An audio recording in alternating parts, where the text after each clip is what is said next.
Pero la pregunta que me hago ahora mismo, y que quizás se están haciendo quienes nos estén escuchando o viendo en YouTube, es cómo ha conseguido un grupo así convertirse en una fuerza tan poderosa, sobre todo sabiendo que nace en Líbano, parte de Líbano, que es un país no muy rico.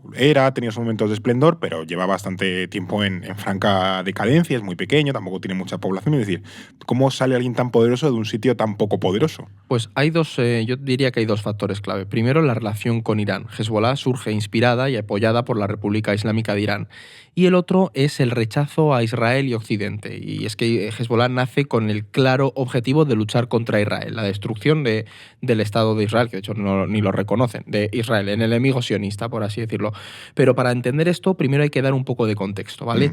Líbano, como tú decías, es un país pequeño, como decíamos, la región de Murcia más o menos, para tener un poco un marco... Una referencia geográfica. Claro. ¿Alguna vez un episodio sobre la región de Murcia y su geopolítica? A lo mejor algún día hacemos la geopolítica de Murcia, que también nos escucha mucha gente desde Murcia. Y fue espectacular la vez que yo fui a dar allí una conferencia en representación del orden mundial. Comí de puta madre y me flipó Murcia. Pero bueno, ¿tú te comiste la hoja del limón de...? No probé los paparajotes. No había en pero el Murcia es muy bonito y se come genial. Es espectacular, a mí me flipó. Sí. La catedral de Murcia es magnífica. Pero bueno, volviendo al Líbano, a la Murcia del Levante, crucemos el Mediterráneo, sí. Una de las razones también para entender el surgimiento de Hezbollah es que es muy complejo el Líbano. Hay reconocidas 18 comunidades religiosas distintas, ¿vale? Una de las más numerosas son los musulmanes chiíes, que representan entre el 30 y 40% de los libaneses, sí. Pero históricamente siempre han sido la clase más baja y oprimida, ¿no? La mayoría son campesinos, como mencionaba Blas, que habían emigrado a la capital, población que vive en el campo y se han hacinado en barrios pobres de la periferia de zonas como el sur de Sí, lo que Beirut. decía Blas de la emigración rural a la ciudad, que se sienten en barrios periféricos. Económicamente no era una masa grande, pero no una masa potente a nivel económico. ¿No? No tenían acceso a ese poder político que el Líbano siempre ha estado en manos de los cristianos maronitas, sí. Que esta rama antes, que era la mayoritaria antiguamente, también es la más rica y la que históricamente ha gobernado el país.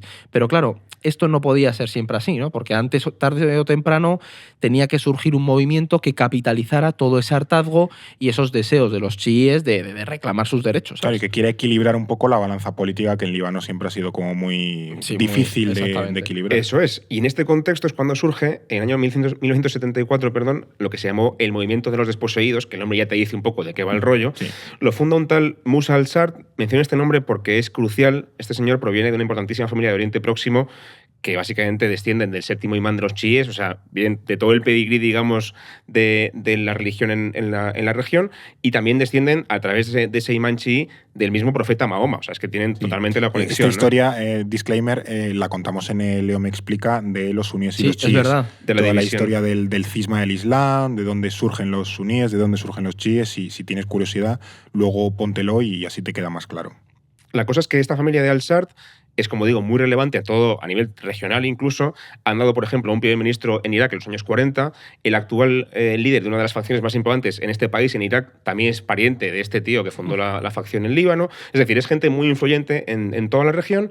Y el caso es que Sard, que en aquel momento era un clérigo y tenía una gran ambición de reforma social, y con ese pedigrí además, pues, digamos, familiar, no tarda en convertirse en el líder, digamos, principal de los chiíes en Líbano. Funda, como os digo, el movimiento en el año 74 y es justo antes, por cierto, de que empiece la guerra civil en el Líbano en el año 75. Buen timing, ¿eh? Ahí buscó el momento oportuno, ¿no? No iba a venir. ¿Qué ocurre? Que Sard tampoco tuvo mucho tiempo de verlo crecer este movimiento, porque se convirtió prontísimo en un mártir. Viaja a Libia en el 78, 4 años después de montar el movimiento, invitado por el coronel Gaddafi, que ya gobernaba en ese país, sí. Y desaparece sospechosamente en ese viaje, no se sabe muy bien por qué. Todo apunta a que Gaddafi ordenó ejecutarle, debe ser que se enfadaron en alguna cena que tuvieron allí. Joder, y le pegó 2 tiros, o sea, tal cual. Eso es lo que mía. No se sabe a ciencia cierta, pero es la teoría más lógica, ¿no?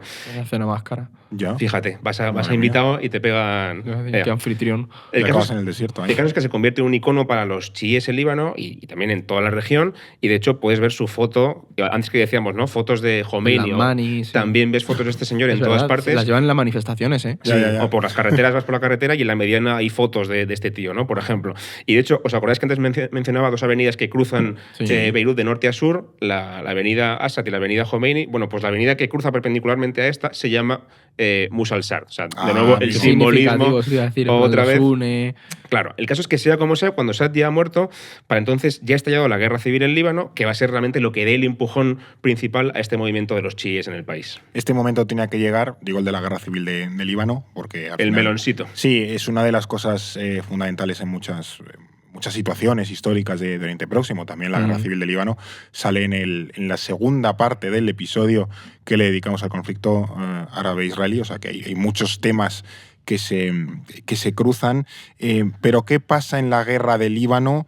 Y también porque es importante para conocer ese surgimiento de Hezbollah como grupo armado. Pues a ver, en resumen, y voy a simplificarlo mucho, ¿vale? En 1975 estalla la guerra civil de Líbano porque los cristianos, la clase alta y dominante del país, tenía miedo de perder el poder con la llegada de cientos de refugiados palestinos, incluido miles de milicianos de la OLP, ¿no? Que estaban usando el Líbano. La resistencia palestina. Exactamente, sí. Que estaban usando el Líbano como base de operaciones para atacar a Israel.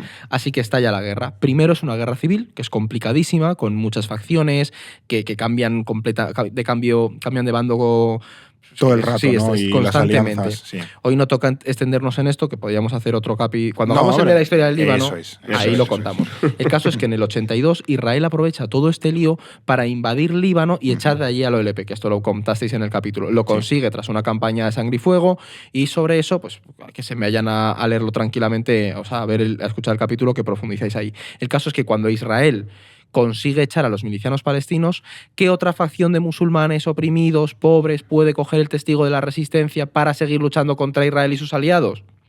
Los chiíes.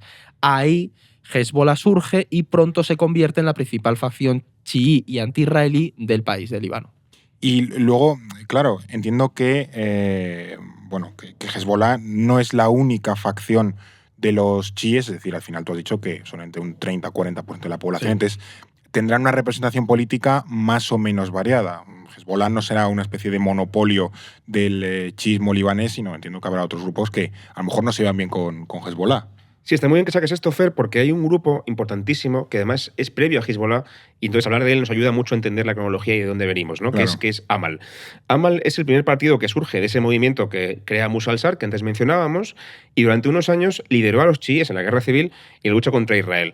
Es decir, al principio sí que agrupaba a todos los chiíes. ¿Cuál es el problema? Que Amal enseguida se rompe porque sus líderes, una vez que muere Musa al-Sadr en aquel viaje tan terrible a Libia, en la boda roja, que desaparece en Libia de excursión, los líderes de Amal no son religiosos. De hecho, son más bien nacionalistas, pero laicos, y, ojito al giro, son antipalestinos. Es decir, no les mola nada que esté Israel en el país, pero tampoco les mola nada que estén los palestinos, porque sienten que la presencia de los palestinos y de la OLP en Líbano es un problema para los chiíes. De alguna forma les está desplazando, les perjudica, ¿no? Bueno, y sobre todo también si Israel para echar a esos palestinos tiene que entrar en el país, bombardearles. Claro. Oye, que me están Entonces decían, bombardeando. oye, yo genial con que seáis palestinos, pero iros de mi país, quiero tener un país en paz, ¿no? Claro. Entonces, incluso se llegan a enfrentar con las armas con los palestinos en la llamada Guerra de los Campos, que básicamente Amal asedia los campos de refugiados palestinos en Líbano, en una derivada de la Guerra Civil de Líbano, que como decía Edu es complejísima. Pero bueno, el caso es que todo esto, esta deriva, digamos, nacionalista, laica y antipalestina, iba claramente en contra de lo que proponía la facción más religiosa de Amal, para quien sabía, digamos, tres cosas que eran irrenunciables. En primer lugar, el único y gran enemigo es Israel. En segundo lugar, no podemos estar dándonos hostias con nuestros hermanos palestinos, hay que mantener la unidad de los musulmanes y de los oprimidos en contra de Israel.